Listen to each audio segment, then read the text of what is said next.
Okay, let's start. So, welcome everyone for coming for this holiday webinar. And what better way to spend the holidays than looking at battles of frameworks. My name is Gil. I welcome you to my humble session here, which I usually don't do. I don't really look at tools or features of tools. I usually talk about methodology and stuff like that. And well, today I'm going to talk because there's a lot of discussion. I don't know why it still happens in 2022, but people ask me which one should I go with. So this session is about comparing a couple of features in JUnit and TestNG. It's okay to I'm not going to go through the basic things because a lot of the things are comparable. But I am going to point out a few things that are interesting in terms of how we use frameworks, test frameworks. And this is what I'm going to do. So I'm going to start. If you have questions, please put them in the Q&A box.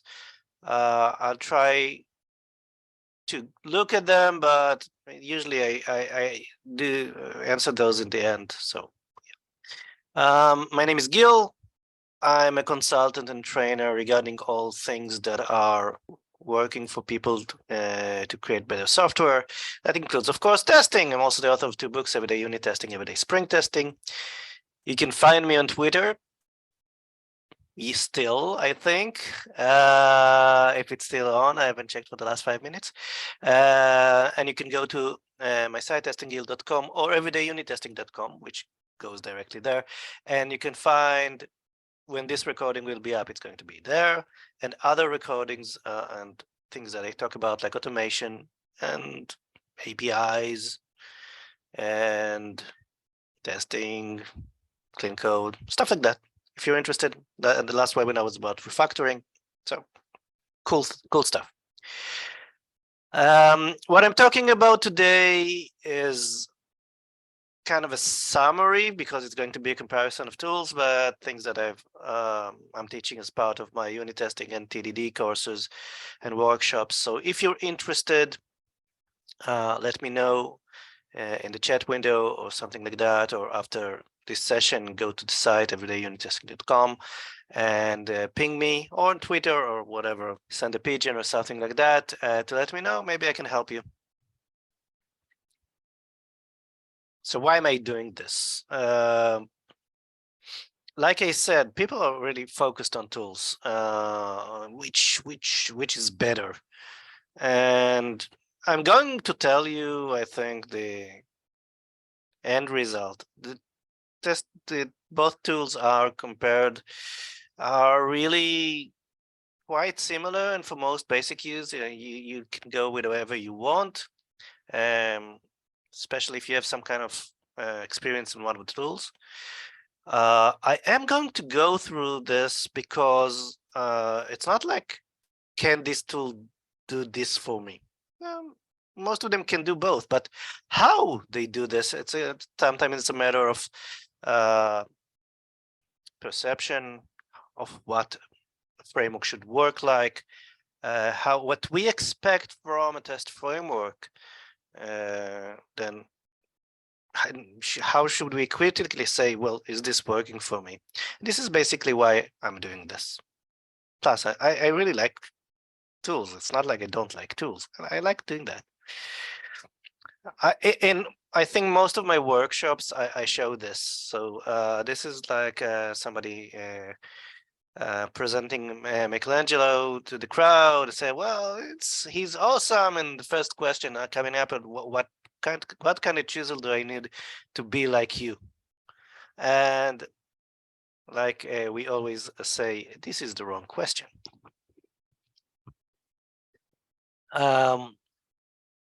Because most of what we see as professional development testing, whatever we do, usually doesn't come from us knowing the tools, especially in tools like this, because there's a bit of history to JUnit and TestNG, which really don't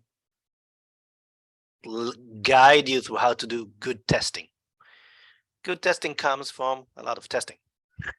Yeah, sure, you'll know the tools like maybe better, maybe you'll have a chance to use some of the things I'm going to show you today are features that are there and they've been there for a while, and probably you haven't even knew they were there.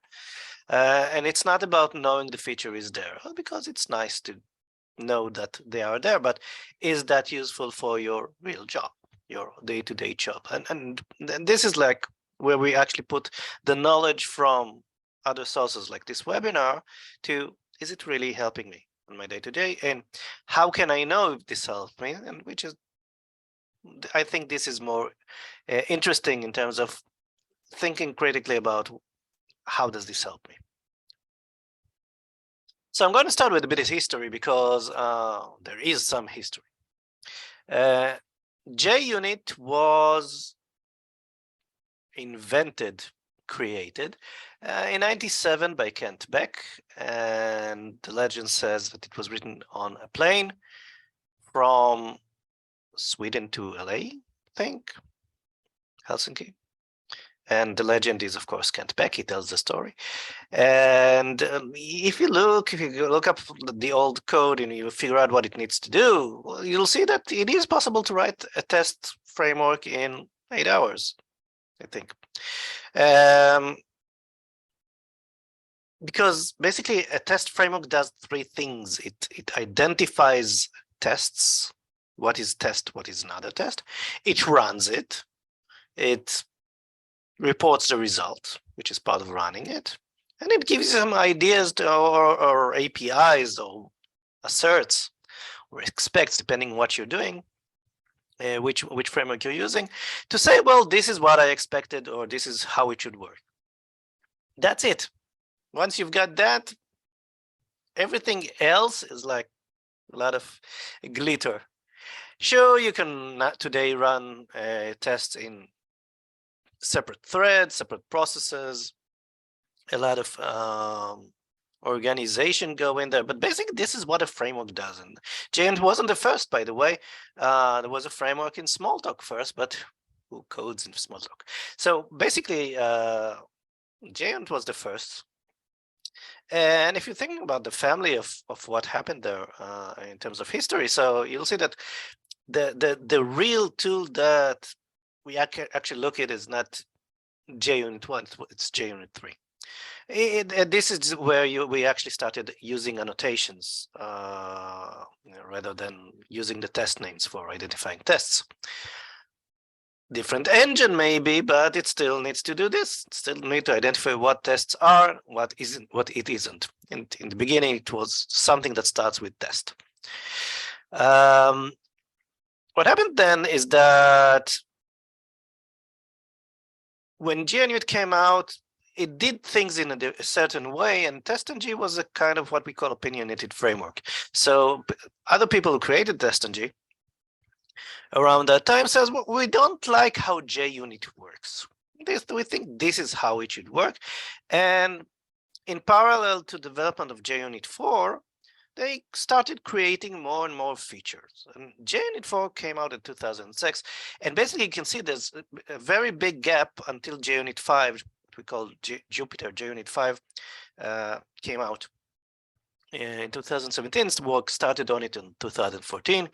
But that's a very big gap in terms of years. And a lot of people were very happy with JUnit 4 because it had a lot of power in it, a lot of feature that people needed. TestNG kind of, like I said, added more and more feature and kind of did that until 2010. And then it stops developing. It didn't stop really developing. But, and you can see that if you open GitHub, look at TestNG, it still has commits from last week. So the system is still under development. It's a lot of bug fixes, not a lot of new features. And there's a reason for that, because if you look like the back and forth here and the framework, there was a lot of feature envy between those things. So TestNG looked at things that JUnit 3 and JUnit 4 did, and kind of simulated things in there. And JUnit looked at how TestNG is working and said, "Oh, we're going to pick this thing." So, and this what happened, like the stealing thing went on, and a lot of things that went into JUnit 5 is what we can say it in a different way. The things we've learned through history about what people need from a framework. So yeah, it's kind of like, you can look at it like different communities creating their own tools. And this is why at the end, you'll see that they're quite similar, although JUnit 5 is newer, a bit shinier, and there's more development on that end. But if you actually look at the actual features, you'll see that most of the work on organizing JUnit 4 into JUnit 5 was around two things. One is creating a better engine for extension. And the second one is making sure that all the JUnit 4 and before that still works. So the things that are a lot easier to do in JUnit, and TestNG try to keeping path with that as well, because people are still using TestNG. Nothing wrong with that really, except one thing that is bothering me, but I'll show you that at the end. So usually go by the number 10 because that's a very round number, but of course there's a bonus. So I'm going to show you one more thing around this. Let's go through features and how they compare and what we can learn about this thing. Again, the more important thing is it good for me? So is it good for me? Don't know. Let's see. I'm going to end the show and go to IntelliJ. So I'm going to start with asserts. Each framework, like I said, comes with its own asserts. Like asserts as an API, like assert true or assert equals, that gets arguments in and compares them, ascertain the predicate, and reports the result of that. Usually in both JUnit and TestNG in Java, that means that if an assertion is, if the condition is not true, if 2 is not equal to calc add 1 1, that means it will throw an exception. So in all frameworks in Java, mostly these two, a failure means that there's an exception being thrown, and in it, usually it's getting caught by the engine that runs the test. So this is the JUnit version. You see that it says has standard assertions. JUnit 5 has something called grouped assertions, which is very nice. It has an API called assert all, and it gets all kinds of lambdas here. And usually what happens is that, and I'm saying usually, when you run tests, any assert that fails throws the exception and therefore doesn't continue to the next asserts. This is why in the old times and the old days, and even today, they told us don't write a lot of asserts in one test because you don't get the entire picture. So there are ways to do that. You can change the default as well today, but JUnit comes with assert all, which basically looks like this. You see this, the first one, we're expecting it to fail. I'm going to run this just so you'll see what's happening here in terms of reporting, because reporting is very important for us, and also patience. So when this fails, it tells you that assertion failed. Where is it? Yeah, so multiple failure error, 2 failures within it. It's this and this.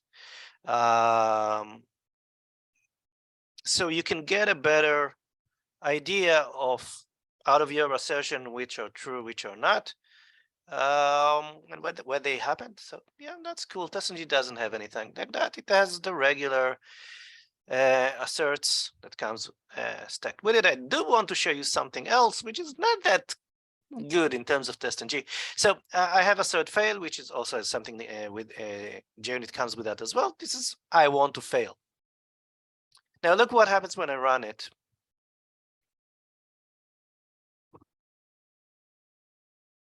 So I expect to see a failure, some kind, but the reporting error is assertion error null. Why is it null? I'm guessing because there's nothing in here, but I think that's not an excuse. This is how I try to see if the tool actually does what I expect of him. And one of the major things that is important for us as users of test frameworks is that when something happens, I want the report of what happened as clear as possible, because the next thing we'll do, I'm going to try to see what the problem is. If I don't look at the code, and we usually don't look at the code until something happens, because as we're developing the tests, yes, we're looking at the code, but once we commit the code and the test, they're going to run in CI. So there's a very good probability that when they fail, we don't have the code in front of us, so we don't understand it. The only thing that we have is the name of the tests and the reason. And this is not a good reporting because it doesn't report what happened. I expect to see here like, and somebody called assert failed, and this is why we failed. I don't know why this is still the way it works, like in 2022, but this is something that we want to look at. Okay, next I'm going to look at exceptions. Both JUnit and TestNG today have what we call the modern or normal way is using assert throws API, which tells you basically what kind of exception you're looking for. If it's not an exception, you can specify that, and you operate something, and it usually throws. You expect it to throw. If it doesn't, it will fail. So both TestNG and JUnit get that. So that's true. I'm showing you this, which is part of TestNG, and you have, if you know JUnit 4, you have something similar, like expected exception in JUnit 4, which is more of a declarative way. And what I do want to show you is something like, I know it's not that big, but in terms of usability. So what happens is that when I'm looking at this, when JUnit 4 or TestNG today, you're using this kind of thing. So basically you're saying, well, when I'm going to run this test, I expect an exception to be thrown anywhere around this. And we probably would like this thing because this kind of focuses where the problem is, right? But using this syntax usually doesn't tell Java that this is a declared exception, because what happens is that the code itself can throw an exception. Assert throws basically has a try catch inside it. So this is why you don't need to declare it. But this kind of creates a bit of noise. So I'm not blaming TestNG. I am pointing out that TestNG has some kind of baggage it carries. Well, JUnit says, well, we have this legacy support for up to JUnit 4, and we're going to support that, where we have to be very specific about these are new stuff, this is old stuff. TestNG doesn't have this separation because they still carry that with them. Okay, so these are the exceptions. So this is another thing, the description of tests. So as we all know, both in JUnit and in TestNG, the test names that we're using should be like function names, and therefore should correlate to function name, can't have a dot inside it. So JUnit in 5, this is a Jupyter feature, added something called display name. So when I run this, in the report, the JUnit engine looks at this and says, I have a display name. Therefore, when I show you the name of the test, I will use display name instead. It's going to override it. And that's also here inside IntelliJ and part of the integration, also in the CI. TestNG is something that JUnit also had, and it's called description, which doesn't do that. If I run this, I will still see the better description here rather than this. Why is this less good or more bad? Again, we need to, in order to see this, I need to look at the code. So obviously, both give us a way to specify something in English or whatever your language is, rather than a Java function name. But the the JUnit version of display name allows you to use that in a report, which I find more useful. If you've used a JavaScript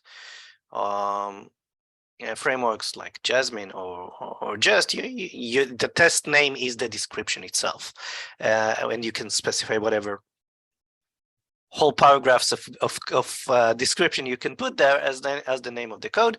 JUnit kind of drills it in, like you can use that as good as possible. If you used Kotlin, Kotlin has a way of like even doing that even better, like more like JavaScript. Ignoring tests. So JUnit had ignore, JUnit 4 had ignore, new one is disabled. Look what happens here. It's interesting because in terms of integration, we always say, well, obviously test frameworks they don't live in a vacuum, right? They live in my IDE. So I put a disabled on the tests, but IntelliJ allows me to run it, even if I have disabled here. Okay, it actually passes because it doesn't do anything, so it doesn't break. So if I run it from the class level, like in CI, I will get this is a disabled. It actually doesn't show it as it shows a gray bar because it is disabled. So this is something you should be aware of. We should be aware of how we're using our tools in different environments. TestNG, same thing. It's not a JUnit problem, right? It's an integration problem. Same thing here. If you want to ignore stuff, so you have two ways to do that. In TestNG, there was the test enabled equals false. So this actually works. You don't have a run button here. So IntelliJ decided that it will disable this run. It doesn't do that with here. So here I have a test that will not run because it's part of the class who has ignore on it. So if I run this, you will see that no tests were found. It doesn't find this thing because it's enabled false, and this one's part of the ignored. So we get 0 runs and so on. So this kind of lies, right? Because it tells you no tests were found because it allows you to run it, but then says it's part of the ignore part, and therefore they didn't run it. So it's kind of confusing. Again, how are these tools are not very complex. We have expectations from them to work, and they usually do work. But I think that part of us using the tools is, are they precise enough for us? If we're talking about testing, I actually want to be pretty accurate.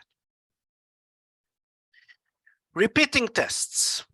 So both frameworks have a way to repeat tests, and JUnit is a bit more elaborate than the other. Look at this. JUnit 5 has a repeated test notation. You give it how many times you want to run. When you run this, you get something called repetition info, which you can use. Basically, it has the counter.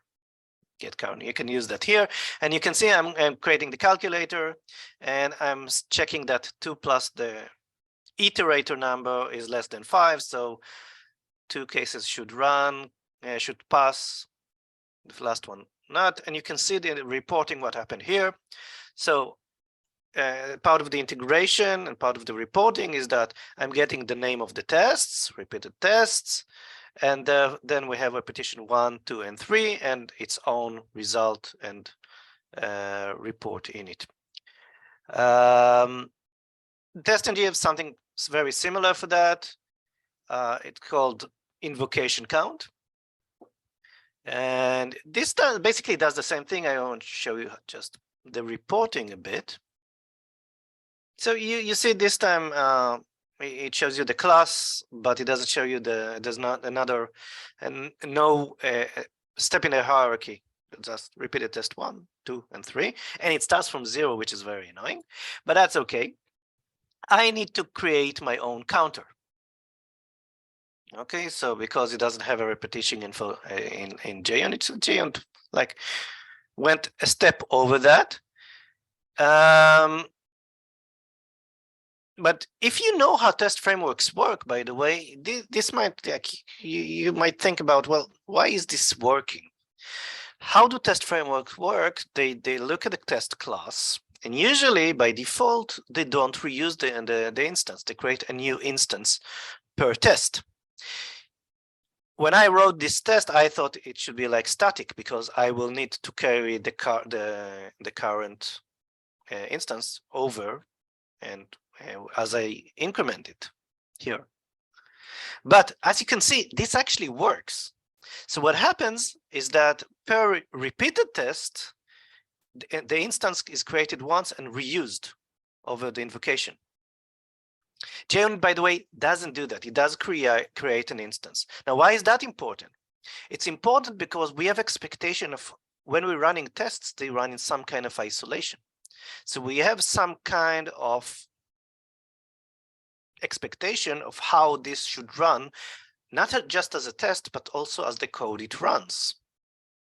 So if you're using repeated tests, remember that in TestNG, you don't get like real isolation between invocations, although it may look the same way. So it's interesting to play with that. Timeouts. This is interesting. So why would you want to test a timeout? Well, you want to see if an operation takes too long. Usually, you have two ways to do that in JUnit, and a similar way to one of them in TestNG. So you can have this thing here. So you can specify a timeout, and you can specify a timeout with two arguments: the value and the unit. Milliseconds, seconds, years, something like that. And what happens is that you can see that I'm waiting 1,000 milliseconds, which is a whole second, and I'm putting a thread sleep here for a second and a half, and obviously this test will fail. It's a very long time, but how does it fail? Well, since I described it here, you see that it should fail as possible, but it doesn't print the done one here. So the whole test, the whole test runs inside a block that stops it after 1,000. And if it doesn't get to the line of printing done one, well, that's too bad. But JUnit has a different way to do that. If I want to do something like this, and it's called assert timeout, and I specify the duration of milliseconds, again, I specify 100 and 1,000, whole second, and then I'm doing third sleep and printing. So when I run this, I've designed this for my sips of the coffee, if you could believe that. You can see that done two is printed. So what happens here is that the whole block is invoked, and only after that, JUnit checks the time if it actually was over the timeout specified. Now, why is that important? It is important because this way I can clean up things. So I'm doing some kind of an operation which I want to check if it fits into the timeline. But after that, I may need to do some cleanup or preparation or whatever, I don't care. I need to do some stuff even it goes over the edge. And this is a much cleaner way to do this, because it will both report what I'm expecting, and there will be some kind of expected behavior that I need to do, especially if it's some kind of cleanup. Plus, it's a lot more accurate, precise, depending on your choice of word, of which operation I'm actually testing, not everything here. TestNG is something similar to this. Can specify timeout only in milliseconds, less time to less chances to make mistakes. And if I run this, it's going to behave like the first JUnit thing. It doesn't get to this line here, because it just cuts it down from the outside. So even if timeouts are interesting to us, we need to understand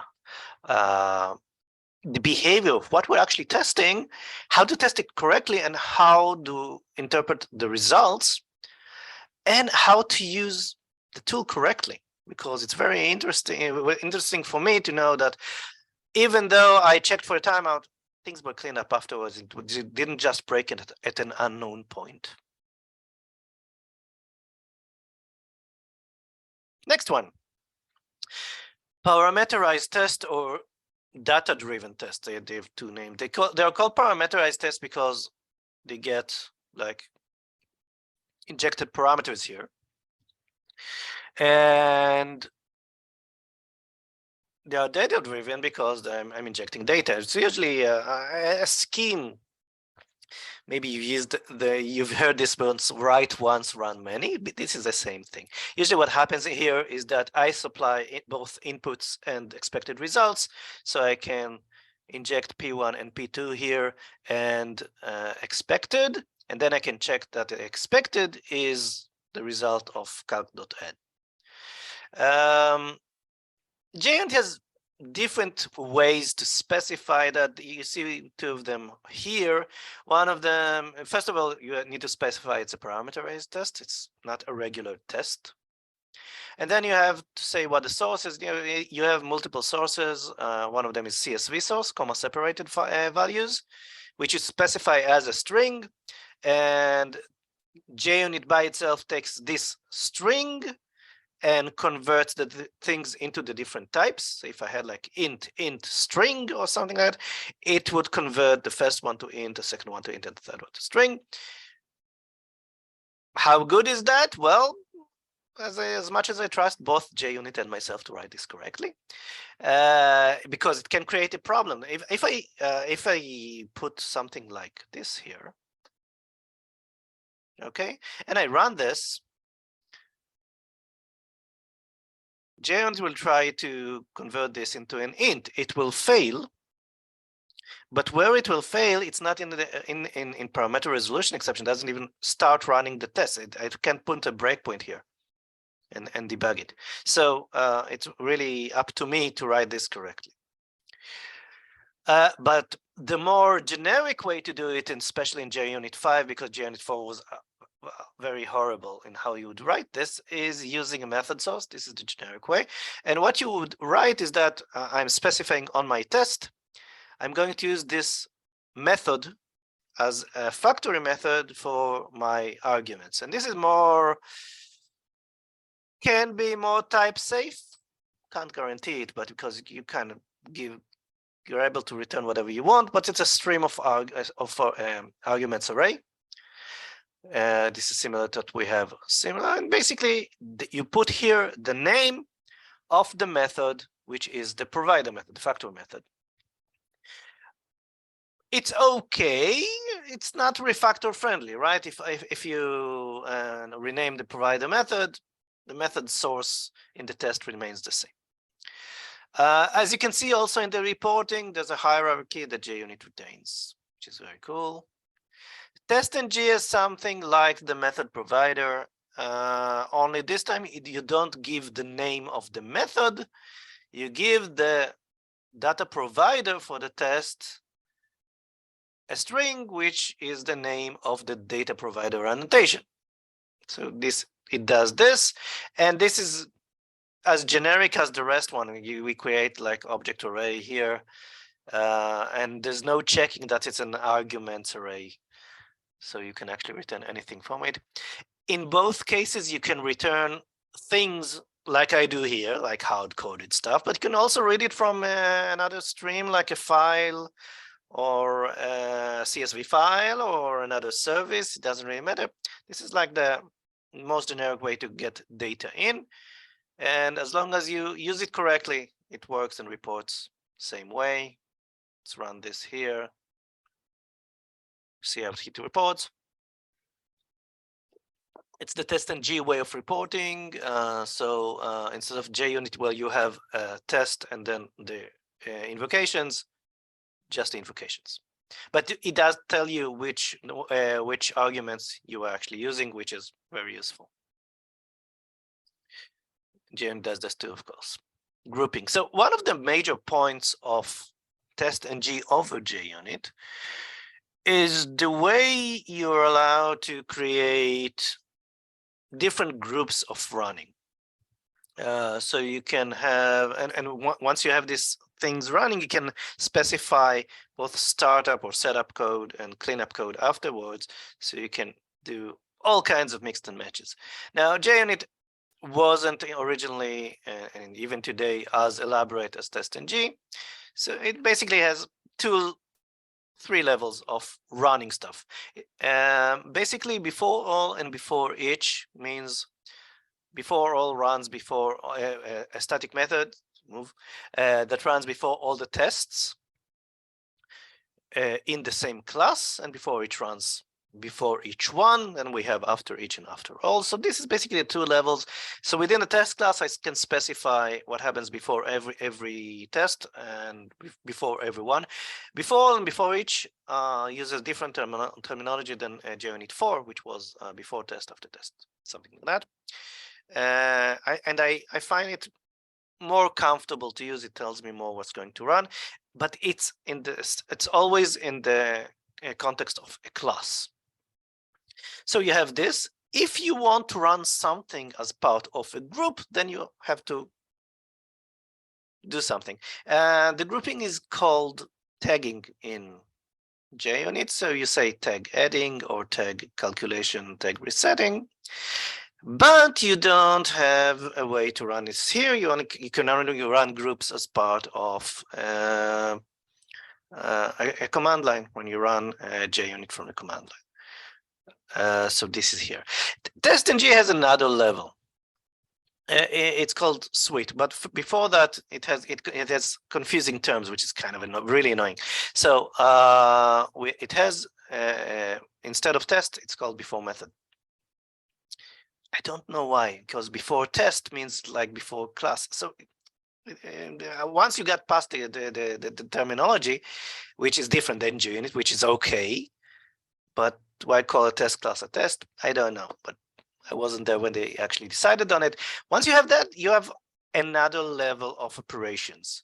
So the before suite may be written here, but it can apply to entire folders and tests around it. And why is it good? Because you may want to do something that comes across all the tests in one place, not just in one class.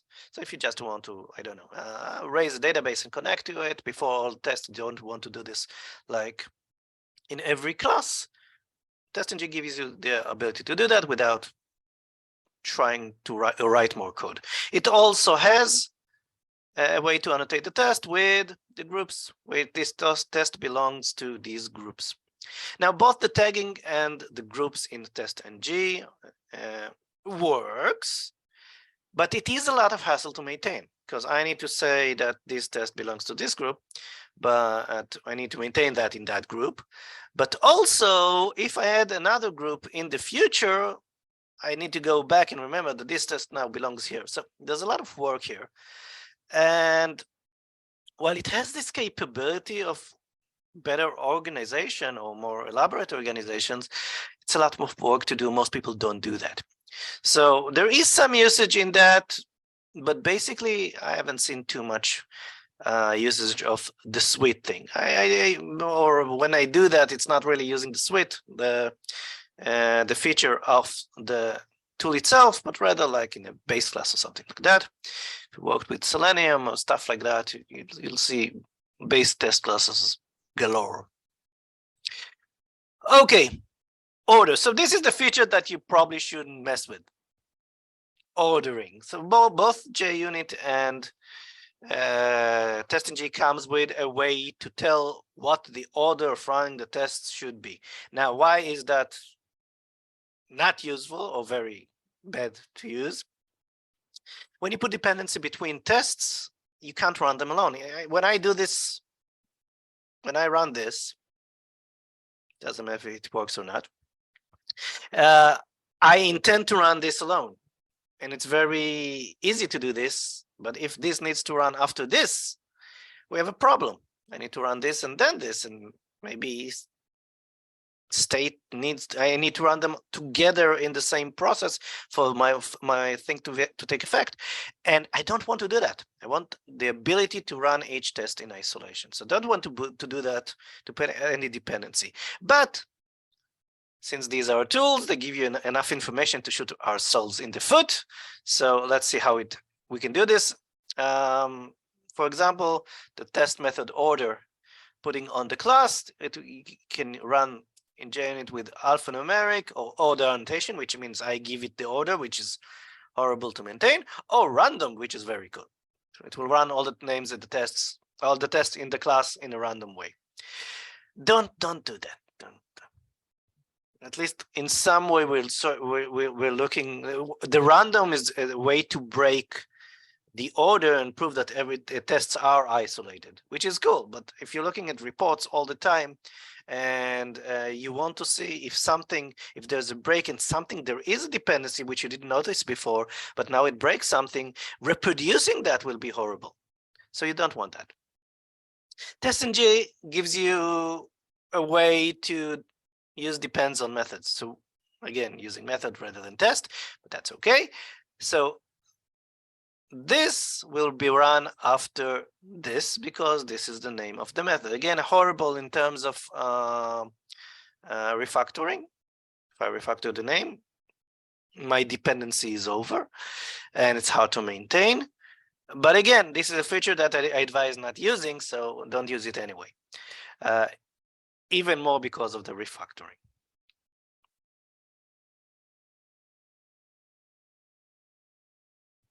Okay, two more. Actually, one more and then a bonus. So yeah, Spring configuration. So if you're using Spring, most of us in the regular Java development, we do use Spring because it's a great framework to use. We have something called a mock bin. So if you know about Spring, yeah, there's things that you can auto wire, and you can specify them in test using a configuration, context configuration, which can be mocked or not. I put here empty configuration just to show you I don't supply anything. And in JUnit you have something. So if I run this, you see it's green because this is a verification test for Spring. Tells you that the Spring context actually loads, which is cool.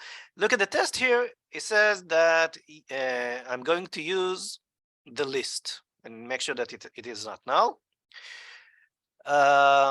Because the way of Spring works, it's possible through a configuration to create a mock and inject it as auto-wire. And because many people did that, Spring went forward and created a mock bin annotation, what basically tells you, tell Spring, create a mock of this type, auto-wire it here. And this is why this test works, because even though I'm not supplying it, it actually works. Okay, it's not null. Now, this doesn't work in TestNG, even until today, which is very weird. So when I do this, when I run this, you'll see that it fails. Okay, this is an assertion error because the list is null. Okay, which is very annoying. By the way, before I tell you how to work around this, you'll see that in TestNG, in order to load it into Spring, you still have to extend it with the abstract TestNG Spring context test.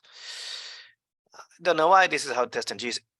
Well, I do know, but it's terms of how TestNG continues to extend itself, the extension engine within TestNG. So how do I work around this mock bin problem? Well, today, in order for this to work, I need to put auto-wired here as well. If I do this, this actually works. But this looks like a very odd way to solve the problem. I'm not sure why it's not solved today, but it is. So yeah. Okay, promised you 10, I'll give you 11, of course. So let's look at conditionals. So what you see here is JUnit comes today with all kinds of things that help you do some conditional running or conditional skipping. So if I run this, because this is enabled only on Linux, I run it.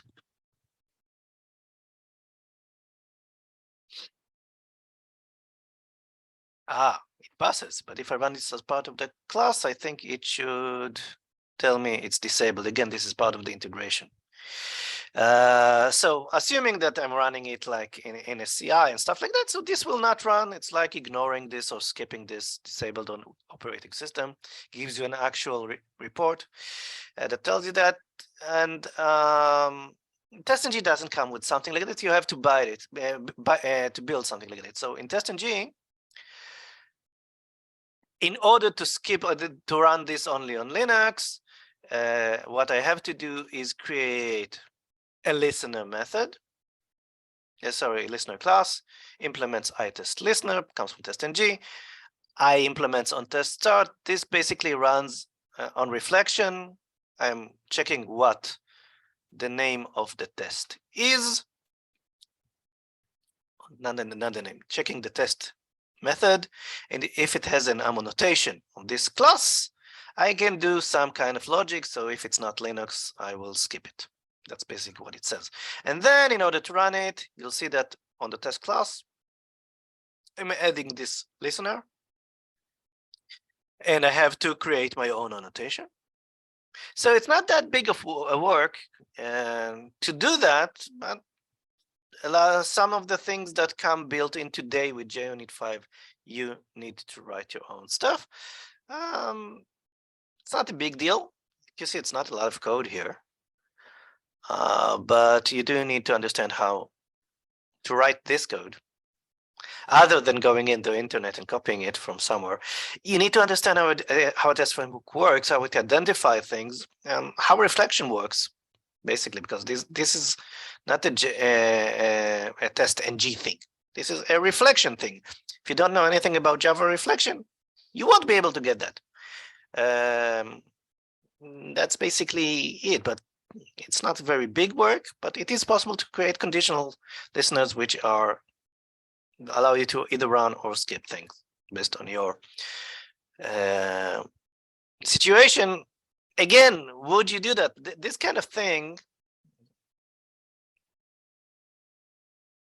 you will look at it and say, oh, of course, I need that. Do you? Because imagine there are 10 tests here and you want to run 9 of them on every on both Windows and Linux, and only this test will be on Linux, which you can do. So what will happen is that you're only on one of the tests you'll have enabled on OS, others you will not. Is that how you're going to use it? Probably not. You're probably going to move this test to another class or folder that runs only on Linux, because probably will be others. Just putting that inside a container of on tests that are different than its behavior doesn't make sense, because in terms of organization, you probably want to put all these things together. So you can use that, but it makes more sense to organize it in a certain way. So it is possible to do, but it can be a little more work in terms of maintenance when you start like throwing tests into the classes without any logic. And then wondering, well, why did this not run it?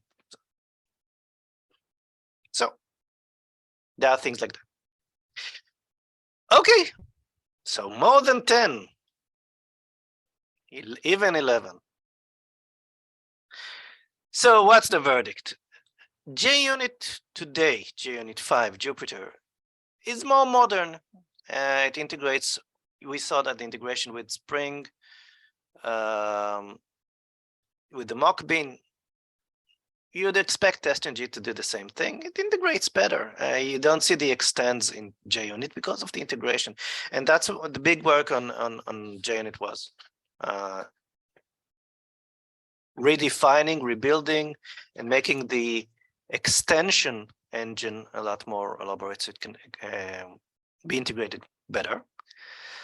In terms of reporting, there are some kind of glitches. You saw that JUnit is a bit better than that, than TestNG, but across the board, they have the same similar features. You can get the same things with I wouldn't say without a lot of work. Either it's out of the box or not a lot of works.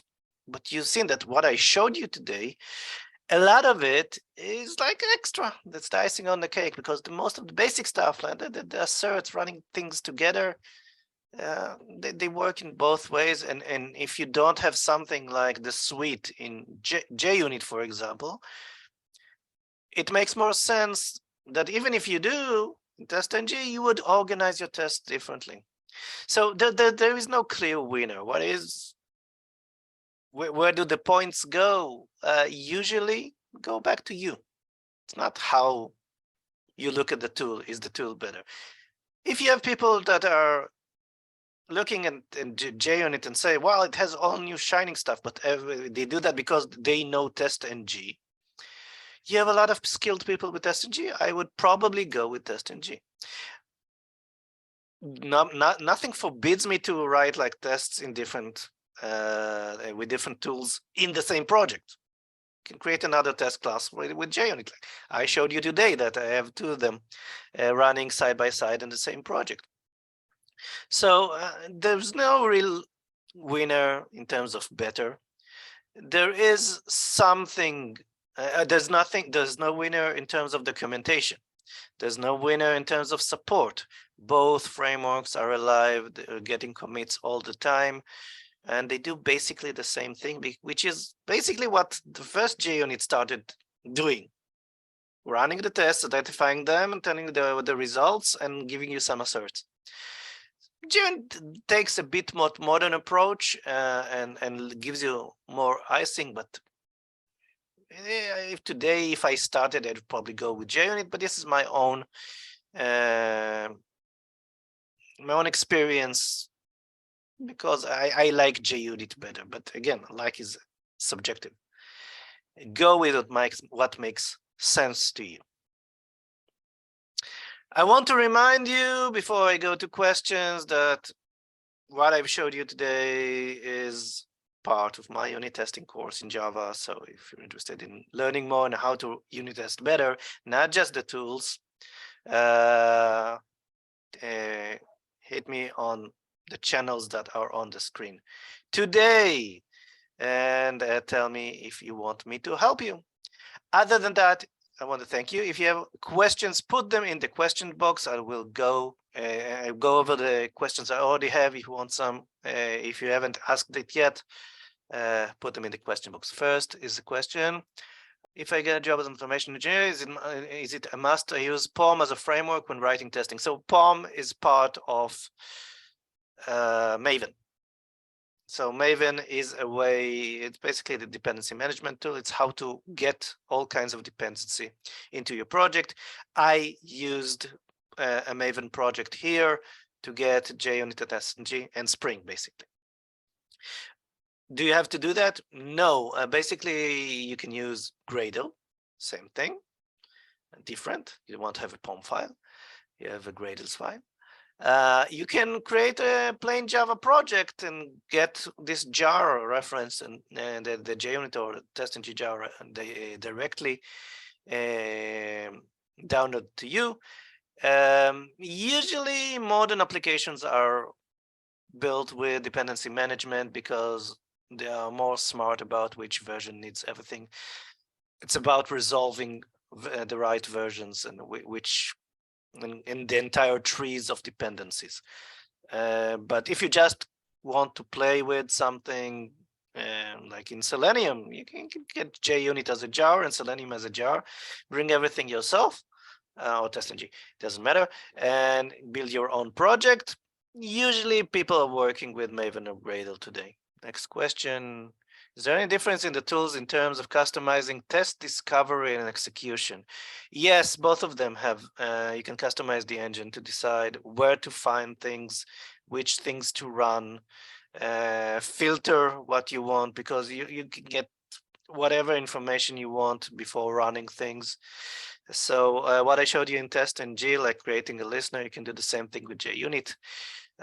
If you have something very special you want to do, so as part of, and you can even in both TestNG and JUnit, build your own runner. So not just adding a listener to the running of a class, but you can build your own runner and use the information that is identified by both engine to decide what to do then, what to run where, or something like that. So both execution engines are extensible in that terms. Looking over at the chat to see what other people said. TestNG has a lot of legacy in terms of you'll see that a lot of documentation goes first you go to the XML and change stuff.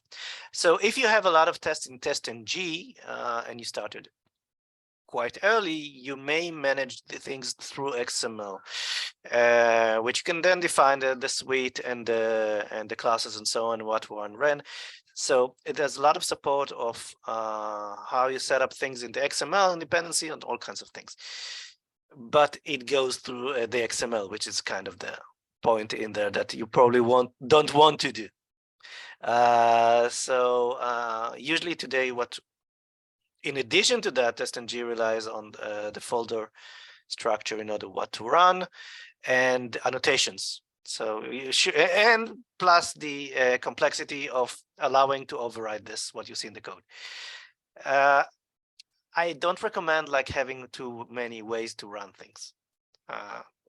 The simplest thing you can usually do is create some kind of structure in the test, so it helps your organization to not the organization, the test organization, the test follow organization is much more visible than opening an XML file and trying to read it and find the references in it. Find the simpler things that people expect and then use that.